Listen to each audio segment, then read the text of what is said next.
नमस्कार, बुलेटिन में आप सभी का स्वागत है और मैं हूं चेतना शर्मा आपके साथ। चलिए खबरों का सिलसिला शुरू करते हैं, जहां जम्मू कश्मीर से इस वक्त की बड़ी खबर सामने आ रही है, जहां एनसी लीडर और पूर्व एमएलसी टीएस वजीर की संदिग्ध मौत जो है ये हो गई है। अपने दिल्ली के आवास पर टीएस वजीर मौजूद थे और वहीं से उनके शव जो है उनका मिलने की बात सामने आई है। वहीं जहां पर मौत के कारणों की अभी जांच जो है वो दिल्ली पुलिस कर रही है और इसी के साथ साथ जम्मू पुलिस का एक दल भी दिल्ली पहुंच चुका है। वहीं जहां पर दिल्ली की बात करते हैं तो दिल्ली में अपने मोती नगर आवास में जो है ये वहां पर मौजूद थे और वहीं सुबह सवेरे इस तरह की खबर सामने आई, जहां पर त्रिलोचन सिंह वजीर की संदिग्ध परिस्थितियों में मौत की जो खबर है ये पेश आई है। वहीं परिवार की बात करते हैं तो परिवार की तरफ से अभी क्या कुछ कहा गया है इस पर भी तमाम जानकारी लेंगे। वहीं जहां पर लेकिन अभी बात करें तो पुलिस की तरफ से कुछ भी कहा नहीं गया है, क्योंकि अभी ये पता नहीं लगाया जा रहा है कि आखिर मौत की वजह जो है क्या है। क्या ये नेचुरल डेथ है या किसी तरह से कोई जो है किसी की तरफ से ये मौत का जो मामला जो पेश आया है इस पर जो है अभी संज्ञान लिया जा रहा है। लेकिन वहीं जहां पर दिल्ली पुलिस की बात करते हैं तो पूर्ण रूप से मौत के कारणों की जांच जो है ये की जा रही है और इसी के साथ साथ जम्मू से भी एक पुलिस का दल जो है वो वहां पर पहुंच गया है। वहीं परिवार भी जो है अब दिल्ली वहां पर पहुंच गया है, क्योंकि जिस तरह की खबरें जो है ये पेश आ रही थी, ये कहा जा रहा था कि टीएस वजीर जो है ये अपने बेटे के पास कनाडा जो है ये जा रहे थे और वहीं पर दिल्ली अपने आवास में जो है ये ठहरे हुए थे। लेकिन उसके बाद जिस तरह के आप लोग देख सकते हैं तस्वीरों में भी उनके घर में जो इस वक्त शोक का माहौल जो है वो इस वक्त बन चुका है, क्योंकि सुबह सवेरे इस तरह की दुखद खबर जो है ये सामने आई है। आपको बता दें कि टीएस वजीर जो है ये पूर्व एमएलसी जो है ये रह चुके हैं और साथ ही साथ एनसी यानी कि नेशनल कॉन्फ्रेंस के एक लीडर थे। इसी के साथ साथ आपको बता दें कि गुरुद्वारा प्रबंधक कमेटी के प्रधान भी ये जो है ये रह चुके हैं और वहीं पर ऑल जेन के ट्रांसपोर्ट वेलफेयर के चेयरमैन भी थे। तो यहां पर एक दुखद घटना जो है यहां पर पेश आई है, जहां पर सुबह सवेरे ही इस तरह की खबर सामने आई कि टीएस वजीर की मृत्यु जो है ये हो गई है। दिल्ली पुलिस ने इस तरह की जानकारी परिवार को भी दी और वहीं पर जम्मू पुलिस जो है वो भी अब एक तरह से पूर्ण रूप से इसकी जांच जो है वो कर रही है, क्योंकि जहां पर बात करते हैं नेशनल कॉन्फ्रेंस की तो उनके भी जो है इस पार्टी के एक बड़े नेता थे और एक शोक की लहर जो है पार्टी में भी दौड़ गई है। और वहीं पर जम्मू कश्मीर के तमाम जनता की बात करते हैं तो उनमें भी जो है एक तरह से दुख का माहौल है, क्योंकि एक जाने माने चेहरा थे और वहीं जनता की तमाम अगर मुद्दों की बात करते हैं तो हर बार जनता के मुद्दों को लेकर जो है सामने आए हैं। फिर चाहे ट्रांसपोर्ट यूनियन की अगर किसी भी तरह की कोई मुद्दा रहता था उस पर जो है पूर्ण रूप से चर्चा की जाती थी। उसके साथ साथ गुरुद्वारा प्रबंधक कमेटी के जिस तरह से ये प्रधान थे वहां पर भी पूर्ण रूप से अपनी हाजिरी जो है ये देते थे और हर एक मुद्दे पर जनता के जो मसले हैं उसको सामने रखने के प्रयास किए जाते थे। लेकिन अब जिस तरह से ये शोक की लहर पूरे जम्मू कश्मीर में दौड़ पड़ी है, चलिए इसी पर तमाम जानकारी लेते हैं। हमारे संवाददाता अनिल इस वक्त हमारे साथ जुड़ चुके हैं। अनिल, आपसे जानना चाहेंगे, जिस तरह से ये सुबह सवेरे ये वाकया पेश आया है जहां पर पूर्व एमएलसी टीएस वजीर की मौत का जो खबर है ये पेश आई है, क्या कुछ कहना है परिवार का? क्या कुछ इन्वेस्टिगेशन में अभी तक कोई बात सामने आई है? मैं आपको बता दूं कि त्रिलोक सिंह वजीर की बात की जाए, टीएस वजीर की बात की जाए तो एक जुझारू नेता और पूर्व एमएलसी अगर हम बात करें तो कल देर रात ऐसी खबर आई कि जब परिवार के अंदर ऐसी जानकारी प्राप्त होती है कि उनका निधन हो गया। हालांकि रहस्यमय परिस्थितियों में उनका दिल्ली के अंदर जो है शव पाया गया है।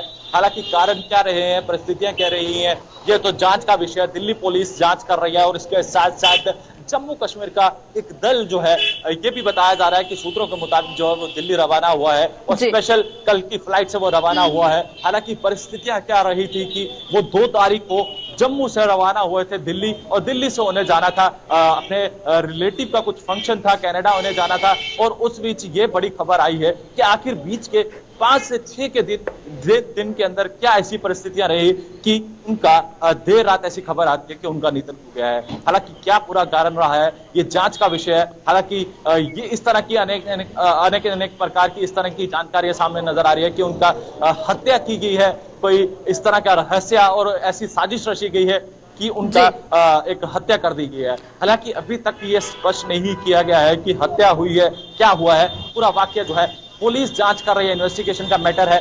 क्या कुछ निकलकर सामने नजर आएगा वो भी आपके समक्ष रखेंगे, मगर एक बड़ा ही दुखद वाकया जो है सामने नजर आया है। बिल्कुल अनिल, अभी जांच का विषय है और जिस तरह से रहस्यमयी मौत जो है ये हुई है, वहीं पर परिवार की बात करते हैं तो क्या परिवार के किसी सदस्य से आपने बात करने की कोशिश की या उनके बारे में किसी तरह का कोई बयान दिया गया है? जी, परिवार के अंदर पूरी तरह से शोक की लहर है और परिवार के ही कुछ सदस्य जो थे वो हमसे बातचीत कर रहे थे। उनका साफ तौर पर ये कहना था, उनका ये स्पष्टीकरण था कि वो दो तारीख को ये बताया जाता है कि वो दिल्ली के लिए अकेले रवाना होते हैं और उस बीच ये कहा जा रहा था कि हालांकि उनकी 3 तारीख की फ्लाइट थी कनाडा के लिए और उस बीच उन्हें भी कोई भी जानकारी प्राप्त नहीं होती है। हालांकि ये बताया गया था कि वो कनाडा के लिए रवाना हो चुके हैं, मगर कल गत रात्रि इस तरह की जानकारी आती है कि बड़ा ही दुखद खबर जब आता है कि उनका निधन हो जाता है। हालांकि कारण क्या है, मैं वही शब्द एक बार फिर से दोहराने का प्रयास करूंगा कि परिवार का ये कहना है कि अभी तक स्पष्टीकरण जो है वो कोई भी सामने नहीं आया है। जब स्पष्टीकरण सामने नजर आएगा हम आपके सामने समक्ष जरूर रखेंगे, मगर एक ट्रांसपोर्ट जगत के लिए और आम तबके के जगत के लिए एक आवाज बन के सामने नजर आते थे, आवाज को बुलंद करते थे और हर एक वर्ग की आवाज जो थे वो तमाम एडमिनिस्ट्रेशन तक पहुंचाने की कोशिश करते थे। वो एक अपोजिशन का रोल बेहतर तरीके के साथ निभाने जानते थे और किस तरह से अपने हक जो आम तबके के हक है उनको किस तरह से लिया जाता है वो केंद्र सरकार तक जरूर अपनी आवाज पहुंचाने की कोशिश जरूर करते थे। मगर परिवार का ये कहना है और जो उनके रिश्तेदार हैं, जो उनके दोस्त रहे हैं, उनका ये कहना है कि आज हमने एक ऐसे साथी को खोया है, एक ऐसे जुझारू नेता को खोया है और ऐसे कदावर नेता को खोया है और एक ऐसे सर के ताज को खोया है जो आम तबके की आवाज को सुनते थे। बिल्कुल अनिल, जहां पर बात करें तो ये दुखद घटना है और वहीं जहां पर इस तरह का ये वाकया पेश आया है और पूर्ण रूप से जांच भी अब की जा रही है। बहुत बहुत शुक्रिया हमें तमाम जानकारी देने के लिए। तो जहां पर बात करते हैं शोक का माहौल जो है वो पूर्ण रूप से उनके घर पर भी बना हुआ है। तस्वीरों में भी आप देख सकते हैं कि किस तरह से तमाम रिश्तेदार और तमाम परिवार के लोग जो है इस शोक के माहौल में जो है इस वक्त यहाँ पर मौजूद हैं। और एक तरह से परिवार की भी बात करते हैं तो परिवार के कुछ सदस्य जो है वो दिल्ली उनके आवास पर पहुंच गए हैं उनका शव जो है वापस लाने के लिए, लेकिन वहीं पर पूर्ण रूप से जांच भी की जा रही है, इन्वेस्टिगेशन जो है पूर्ण रूप से की जा रही है, क्योंकि किसी को भी अभी तक इस बात की भनक तक नहीं लगी है कि आखिर क्या कुछ ऐसा कारण हो सकता है, क्या कोई नेचुरल डेथ है या फिर कुछ ऐसी साजिश जो है रची गई कि उनकी जो मृत्यु है ये हो गई है। तो चलिए इसी के साथ रुक करते हैं अगली खबर की और बात करते हैं सांबा की। सांबा जिले से एक बड़ी खबर सामने आ रही है जहां पर 18 से 44 वर्ष की आयु वर्ग के जो लोग हैं उन्हें 100% वैक्सीनेट जो है वो कर दिया गया है। यानी कि जम्मू कश्मीर में ये लक्ष्य हासिल करने वाला ये पहला जिला बना है सांबा। और उपराज्यपाल मनोज सिन्हा ने कोविड मैनेजमेंट टीम को भी ट्वीट करके बधाई दी है। एक बड़ी खबर है क्योंकि जहां पर वैक्सीनेशन के प्रोसेस को पूर्ण रूप से ये लागू करने का प्रयास जो है काफी देर से प्रशासन करता आया है और इस बीच सांबा जिला पहला ऐसा जिला बन जाता है जम्मू कश्मीर का जहां पर 18 से 44 वर्ष की आयु वर्ग के जितने भी लोग हैं उन्हें जो है 100% वैक्सीनेट कर दिया गया है। और वहीं पर जिले में 45 से अधिक आयु वर्ग की वैक्सीनेशन भी अब लगभग पूरी जो है वो होने वाली है। तो यहाँ पर एक उपलब्धि की बात है जहाँ पर जम्मू कश्मीर का ये पहला जिला भी अब यहाँ पर मिल चुका है जहाँ पर पूर्ण रूप से 18 वर्ष के जो लोग हैं यानी कि 18 से ऊपर के जो लोग हैं उन्हें पूर्ण रूप से अब वैक्सीनेट कर दिया गया है। एक बड़ा एक तरह से बात करते हैं तो इस तरह की जो प्रक्रिया है वो लगातार जारी की गई थी क्योंकि प्रशासन जो है हर एक आयु वर्ग के लोगों को जल्द से जल्द कोविड वैक्सीन जो है लगाने का जो दावा करता आया था उस पर खरा भी उतर रहा है। क्योंकि कई सारे भारत के जिलों की बात करते हैं तो कई सारे ऐसे जिले पेश आ रहे हैं जहां पर पूर्ण रूप से वैक्सीनेट लोगों को किया जा रहा है और एक दिन में भी लाखों के लोगों को जो है वैक्सीनेट किया जा रहा है। वहीं पर जम्मू कश्मीर में इस तरह की उपलब्धि जब पेश आई है तो इस पर उपराज्यपाल मनोज सिन्हा ने भी कोविड मैनेजमेंट टीम को अब ट्वीट करके बधाई दी है क्योंकि हौसला अफजाई जो है ये बहुत जरूरी हो जाती है। और इसी के साथ साथ आम जनता की बात करते हैं तो आम जनता को भी इसके लिए प्रेरित करना, क्योंकि एक तरह से जो र्यूमर्स भी काफी सारे फैलते हैं कि वैक्सीनेशन लेने से जो है आपको किस तरह की परेशानियां हो सकती हैं, इस पर सरकार ने पूर्ण रूप से अंकुश भी लगाया है। लेकिन उसके बावजूद भी कई तबके ऐसे हैं सोसाइटी के जिन्हें बहुत जरूरत हो जाती है कि उन्हें समझाया जाए कि कितना जरूरी है आपको खुद को वैक्सीनेट करवाना, क्योंकि जिस तरह की एंटीबॉडीज आपके शरीर में बनती हैं आपको एक ताकत, आपको एक इम्यूनिटी देता है कि आप किस तरह से अगर वायरस आपको जकड़ता है तो आप किस तरह से उससे लड़ सकते हैं। इस बीच इस तरह की खबर सामने आना कि एक जिला जो है पूर्ण रूप से 18 से 44 वर्ष के लोगों को जो है वहां पर वैक्सीनेट कर लिया जाता है, एक बड़ी खबर है। इसी पर चलिए तमाम जानकारी लेते हैं। हमारे संवाददाता ऋषि इस वक्त हमारा रुख कर चुके हैं। ऋषि से जानते हैं, ऋषि जिस तरह से सांबा जिला जो है जम्मू कश्मीर का पहला ऐसा जिला बन गया है जहां पर 18 से 44 आयु वर्ग के लोगों को 100% वैक्सीनेट कर दिया गया है, क्या कहना है प्रशासन का और किस तरह का माहौल जो है इस वक्त वहां पर है? देखिए, बिल्कुल आपको बता दें कि एलजी जम्मू कश्मीर यूटी मनोज सिन्हा जी ने ये ट्वीट के माध्यम से जानकारी दी है कि सांबा जिला नंबर 1 जिला जो है वो बन चुका है। यहाँ पर 18 प्लस की जो कैटेगरी है उनको सबको जो है वो वैक्सीनेशन हो चुकी है। यानी ये जो टारगेट था ये 100% अचीव हो चुका है 18 प्लस कैटेगरी का वैक्सीनेटेड के इस सिलसिले में। तो कहीं ना कहीं एक अच्छी बात है कि जो कोविड मैनेजमेंट टीम यहाँ पर बैठी हुई है पूरे जिला सांबा में, जिन्होंने ये एक भरपूर प्रयास किया कि हर एक व्यक्ति को जो है वैक्सीनेशन लगानी है, हर व्यक्ति को वैक्सीनेट करना है। इससे पहले 45 इयर्स ऑफ जो कैटेगरी थी उसे भी बड़े शानदार तरीके से जो है वो कंप्लीट किया गया था, उस टारगेट को अचीव किया था। लेकिन जितना आपको बता दें कि जो 18 प्लस वाली कैटेगरी है इसमें पहले ये बातें निकलकर सामने आई थी जब पूरे जम्मू कश्मीर यूटी में यहाँ पर हर एक व्यक्ति को वैक्सीनेट किया जा रहा था, तो सवाल ये सामने आ रहा था कि आखिर 18 प्लस वाली कैटेगरी को कब वैक्सीनेशन शुरू की जाएगी। लेकिन फाइनली ये शुरू हुई और काफी जल्दी ये टारगेट जो है वो जिला प्रशासन सांबा ने अचीव किया। खासतौर पर हेल्थ डिपार्टमेंट सांबा की बात करें तो वहां के जो उनके सीएमओ है, यहाँ के डीएमओ है, जितने भी अस्पतालों के इंचार्ज हैं, उन्होंने एक भरपूर प्रयास किया है कि हर व्यक्ति को ये वैक्सीनेट करना है। यानी 18 प्लस की कैटेगरी में जो लोग फॉल करते हैं, चाहे वो दूर दराज इलाकों की अगर हम बात करें या शहरी इलाकों की बात करें, तो हमें काफी ज्यादा रश जो है वो देखने को मिला तमाम अलग अलग अस्पतालों में। अलग अलग जो हमारे प्राइमरी हेल्थ सेंटर रहते हैं या कम्युनिटी हेल्थ सेंटर रहते हैं, वहां पर भारी भरकम भीड़ देखने को मिली। हर व्यक्ति ये चाहता था कि जहां पर बड़ी उपलब्धि है, क्योंकि इस तरह से जम्मू कश्मीर का पहला जिला सांबा जो है ये घोषित कर दिया गया है जहां पर 18 से ऊपर के जितने भी लोग हैं उन्हें पूर्ण रूप से वैक्सीनेट कर लिया गया है। लेकिन यहाँ पर ये भी कहा जा रहा है कि अब 45 वर्ग के जो आयु वर्ग के जो लोग हैं उन्हें भी पूर्ण रूप से वैक्सीनेट कर लिया जाएगा। इस पर प्रशासन का क्या कुछ कहना है? देखिए, 45 साल के ऊपर की जो कैटेगरी है उसे ऑलरेडी कंप्लीट कर लिया जा चुका है, क्योंकि सबसे पहले जिला सांबा में 45 साल के ऊपर की जो कैटेगरी थी उसे ही शुरू किया गया था। वो वाला भी जो पोर्शन है वो कंप्लीट हो चुका है। यानी अब अगर देखें तो जिला सांबा कंप्लीट हो चुका है पूरी तरह से वैक्सीनेशन के मामले में। वैक्सीनेशन हर व्यक्ति को हो चुकी है। हालांकि अब जो पहली डोज वाला तो सिलसिला जो पूरी तरह से कंप्लीट हो चुका है, जिसको लेकर तमाम ये जानकारी एलजी साहब ने भी दी है। लेकिन अब सेकंड डोज का जो सिलसिला है वो लगातार जारी है, वो भी सेकंड डोज भी लगाई जा रही है। लेकिन सवाल यही था कि आखिर जो एक धारणाएं अलग अलग तरह की बनाई गई कि सांबा जिला में वैक्सीनेशन नहीं भेजी जा रही, सांबा जिला के लोगों को आखिर कब वैक्सीनेट किया जाएगा। लोगों ने सोशल मीडिया के माध्यम से प्रशासन तक ये संदेश पहुंचाना शुरू किए कि 18 प्लस की जो कैटेगरी है ये हाई रिस्क कैटेगरी रहती है। ये ऐसा वर्ग है जिन्होंने अपने काम काज भी करने हैं, क्योंकि यंग जनरेशन इसमें ज्यादा तौर पर सामने आती है। तो उसी को लेकर ये एक इनिशिएटिव लिया गया कि यहाँ पर वैक्सीनेशन का स्टॉक पहुंचा और स्टॉक आने के बाद लगातार एक सिस्टम बनाया। एक सिस्टम बनाकर हर जो अस्पताल है वहां पर मैनेजमेंट ने पूरा तैयारियों को अंतिम रूप दिया और फाइनली ये प्रोसेस को शुरू किया।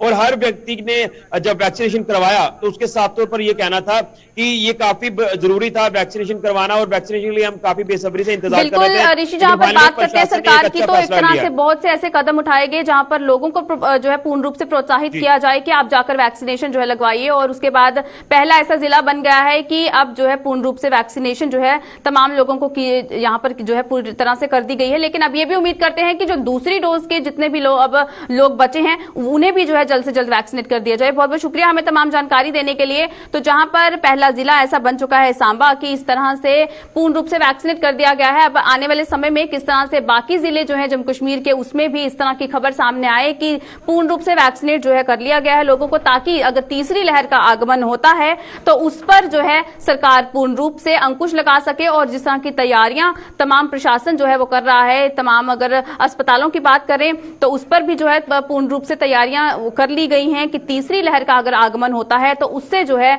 लड़ा जा सके। तो वहीं जहां पर बात करते हैं कि फैसला जो ले लिया गया है कि जितने भी खनन माफिया हैं उन पर जो है पूर्ण रूप से कार्रवाई की जाएगी, और जितने भी रेत और बजरी के जो प्राइसेस हैं उस पर जो है अब एक तय रेट जो है वो कर दिया गया है। इसी पर एक बड़ी खबर सामने आ रही है सांबा से, जहां पर डीएमओ पर जो है अब उनका वेतन जो है पूर्ण रूप से रोक लिया गया है, क्योंकि सांबा के डीएमओ की तरफ से जो शिकायतें मिल रही थी कि इन पर जो है प्रशासन ने अब कार्रवाई की है और इन पर जो है पूर्ण रूप से लूट खसूट के आरोप जो है वो लग रहे थे। यही जहां पर 2 अन्य सरकारी मुलाजिमों की भी बात करते हैं तो उनको भी डीसी ने अब सस्पेंड किया है। यानी कि बड़ी कार्रवाई यहां पर अब प्रशासन की तरफ से की गई है, जहां पर सांबा के डीएमओ के वेतन पर अब डीसी ने जो है रोक लगा दी है, क्योंकि इससे पहले भी जो है ये खबर सामने आई थी, जहां पर जितने भी ये खनन माफिया हैं, जो भी इस तरह से जो भी है लूट खसूट करते हैं, इन पर जो है पूर्ण रूप से कार्रवाई की जाएगी। और जिस तरह से रेत और बजरी के जो प्राइसेस हैं वो जो है बढ़ा चढ़ाकर लगाए जाते थे और पूर्ण रूप से घोटाला जो करने के प्रयास किए जाते थे, आम जनता जो है इससे बहुत अफेक्ट होती थी। और जिस तरह से अगर बात करें तो जितनी महंगी जो रेत और बजरी के प्राइसेस जो है कर दिए गए थे, आम जनता भी एक तरह से ये मांग करती थी सरकार से जल्द जल्द इस पर एक पूर्ण रूप से कार्रवाई की जाए और तय रेट जो है वो कर दिए जाएं। लेकिन इसके बाद जिस तरह से सांबा के डीएमओ के ऊपर इस तरह का आरोप लगा है, जहां पर इस तरह के घोटालेबाजी करने के जो आरोप सामने आए हैं, इस पर चलिए अब तमाम बातचीत करते हैं। एक बार फिर हमारे संवाददाता ऋषि खजूरिया हमारे साथ जुड़ चुके हैं। ऋषि, आपसे जानना चाहेंगे, जिस तरह से कुछ दिन पहले ही इस तरह का फैसला प्रशासन की तरफ से लिया गया कि रेत और बजरी के जो रेट हैं वो तय कर दिए गए हैं, लेकिन अब जहां पर सांबा के डीएमओ पर इस तरह के आरोप लग रहे हैं, क्या कहना है? देखिए चेतना, आपको बता दें कि जिस तरह से माइनिंग का मुद्दा लगातार गर्माता जा रहा था पूरे जम्मू कश्मीर यूटी में और माइनिंग को बैन भी किया गया था, लेकिन उसके बाद भी लगातार धड़ल्ले से इलीगल माइनिंग यहां पर की जा रही थी। और ट्रैक्टर टिप्पर वालों की अगर हम बात करें तो वो भी काफी ज्यादा लगातार हमें देखने को मिले कि वो प्रदर्शन करते हुए नजर आए इस विभाग के खिलाफ, माइनिंग विभाग के खिलाफ। लेकिन जब जिला प्रशासन सांबा की बात आती है तो जिला प्रशासन सांबा ने इसको लेकर रेट्स निर्धारित किए थे 2018 में, लेकिन उसके बाद इसे ग्राउंड पर जो वो इंप्लीमेंट नहीं किया जा रहा था। और खासतौर पर मैं डीएमओ की बात करूंगा, डीएमओ को भी निर्देश दिए गए थे प्रशासन की तरफ से, जो हमारी टास्क फोर्स गठित की गई थी, कि आपको जो नोटिफाई किए गए हैं रेट, इसको आप डिस्प्ले करिए ग्राउंड पर, ये पूरा डिस्प्ले आप करवाइए इन रेट्स को। लेकिन उसके बाद भी इन रेट्स की लगातार वायलेशन की गई और ट्रैक्टर टिप्पर वालों से ओवरचार्ज किया गया। और उसी के साथ से चलते कुछ खबरें ये भी सामने आ रही थी कि यहां पर इलीगल माइनिंग अभी भी धड़ल्ले से लगातार जारी है, क्योंकि जो कुछ ब्लॉक्स खोले हुए थे यहां पर माइनिंग चल रही थी, उसके अलावा लगातार धड़ल्ले से भी माइनिंग लगातार चलती रही। और ये शिकायतें डीसी सांबा तक पहुंच रही थी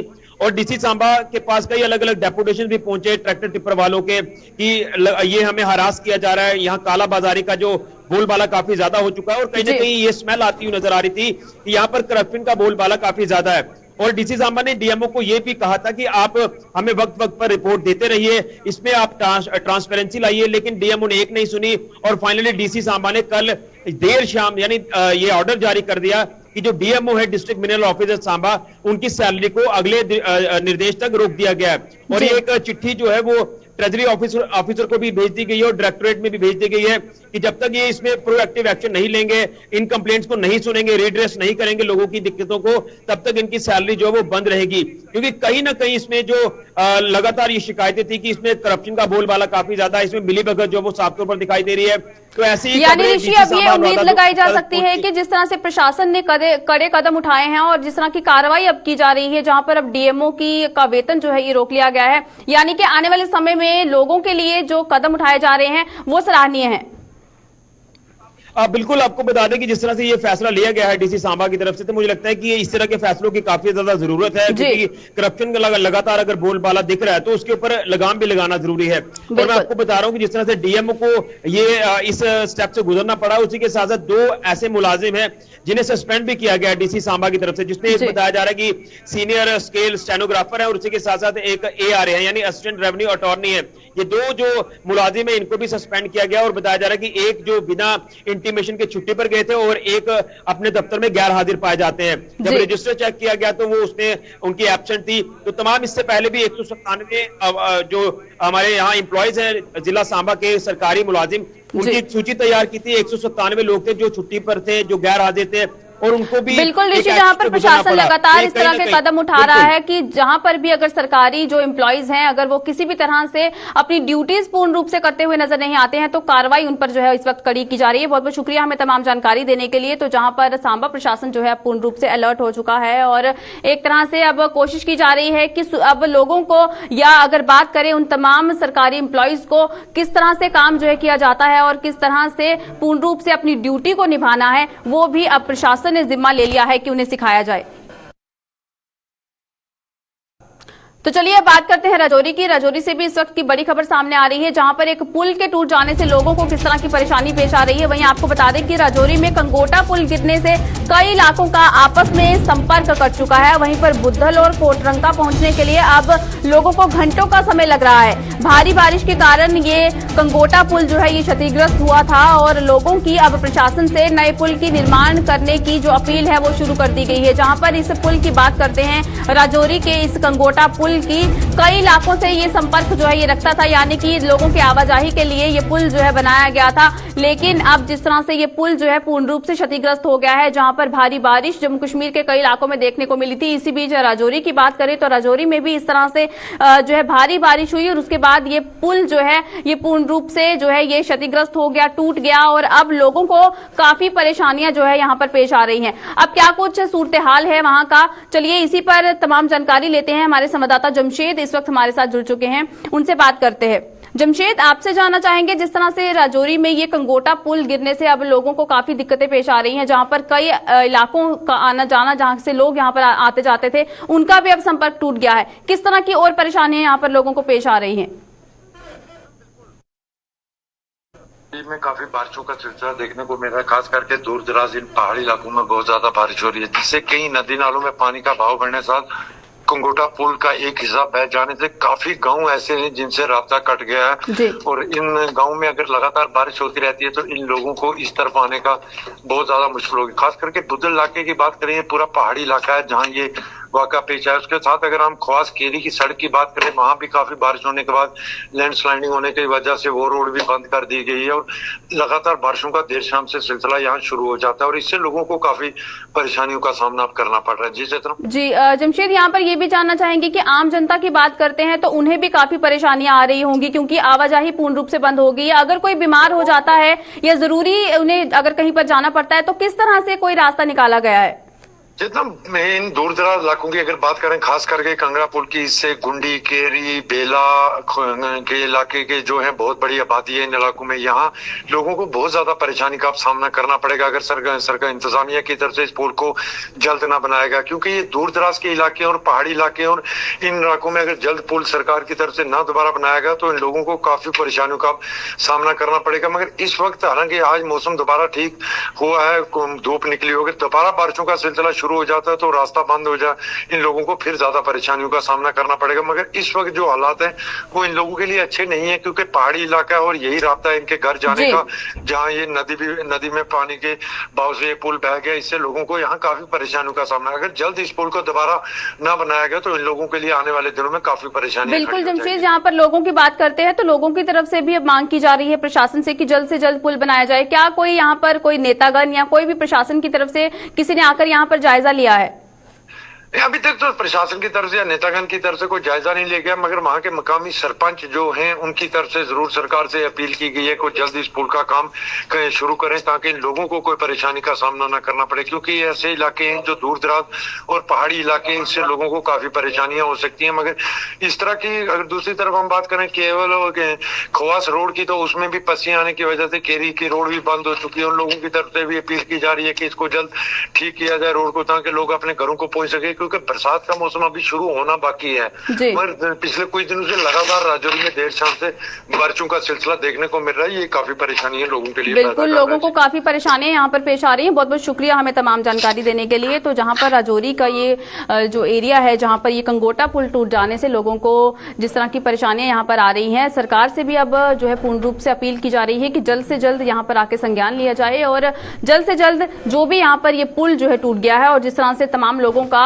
आवाजाही में जो परेशानी यहाँ पर आ रही है उसका संज्ञान लिया जाए और जल्द से जल्द इस पुल का निर्माण कार्य शुरू करवाया जाए। वहीं 10वीं से लेकर 12वीं तक के स्कूल खोलने का जम्मू कश्मीर प्रशासन ने बेशक फैसला किया है, लेकिन वैक्सीनेशन न होने के कारण कोई भी बच्चा स्कूल का रुख नहीं कर रहा है। इस संबंध में government girls higher secondary school की प्रिंसिपल गीतू बनगोत्रा का क्या कहना है, ज्यादातर बच्चे 18 साल से कम आयु के हैं जिनकी वैक्सीनेशन नहीं हुई है। यही कारण है कि उनके अभिभावक उन्हें स्कूल भेजने का जोखिम नहीं उठाना चाहते। उन्होंने कहा कि अगर अभिभावक ऑफ लाइन कक्षाओं के इच्छुक हैं तो उनका स्टाफ उसके लिए तैयार है। वहीं टीचरों के मुताबिक उन्होंने ऑनलाइन कक्षाओं के दौरान बेहतर करने का बहुत प्रयास किया, लेकिन जितना बेहतर ऑफलाइन कक्षाओं में हो सकता है, ऑनलाइन कक्षाएं उतनी कारगर साबित नहीं हो सकती। कि हम एसओपी की सभी गाइडलाइंस को फॉलो कर रहे हैं। मेरा स्टाफ जो है 100% सब ने वैक्सीनेशन करवा ली हुई है। हमारे यहाँ कैंप भी लगा था, जो लोग बच गए थे उन लोगों की भी हमने उनको भी वैक्सीनेशन करवा दी है। स्टाफ पूरा रेडी है, तैयार है। स्कूल को भी हम लोगों ने सैनिटाइज करवा दिया हुआ है। बच्चों की ऑनलाइन क्लासेस तो चल रही हैं। मैं चाहती हूँ कि अगर पेरेंट्स अलाउ करें एसओपी की गाइडलाइंस को फॉलो करते हुए, साथ में कंसेंट लेटर के साथ बच्चों को अगर वो भेजना चाहते हैं, ऑफलाइन क्लासेस लगवाना चाहते हैं, तो मोस्ट वेलकम। हम रेडी हैं, हम तैयार हैं। पेरेंट्स उनको भेजें, अलाउ करें तो हम बच्चों को ऑफलाइन भी पढ़ाना स्टार्ट करवा देंगे। बच्चे 18 ईयर्स के बच्चे जो हैं वो अभी वैक्सीनेटेड नहीं हैं। कम ही बच्चे हैं हमारे पास 18 ईयर्स के, 18 प्लस जो वैक्सीनेटेड हैं। ऑनलाइन क्लासों का ताल्लुक है, उसमें भी हमने बहुत कोशिश की, अच्छा किया, मगर जो ऑफलाइन का सब्स्टिट्यूट है वो नहीं हो सकता है ऑनलाइन। तो अब थोड़ा सा देख भी रहे हैं हम, तो बच्चे भी इंटरेस्टेड हैं। अगर ये ऑफलाइन क्लासेस लग जाएं तो अच्छा है। फिर भी हम गवर्नमेंट के डिसीजन के साथ चलेंगे, वो जैसा डिसीजन देंगे वैसे ही हम चलेंगे। लेकिन ऑफलाइन होना बहुत ज़रूरी है, क्योंकि ऑनलाइन से हम देख रहे हैं हम वो चीज़ नहीं दे पा रहे हैं जो हम ऑफलाइन बच्चों को देते हैं। सर बहुत अच्छा लग रहा है स्कूल में आया। इवन मतलब हम तो स्कूल को बहुत ज़्यादा मिस करते हैं। तो मतलब घर पे बैठ के भी बहुत ज़्यादा प्रॉब्लम्स होती हैं, लाइक जैसे ऑफलाइन क्लासेस चलती हैं तो मतलब नहीं पढ़ा जाता, इतना नहीं समझ आती है, तो फिर इसलिए हम आए हैं स्कूल में। चलिए अभी के इस बुलेटिन में बस इतना ही। मुझे दीजिए इजाजत। नमस्कार।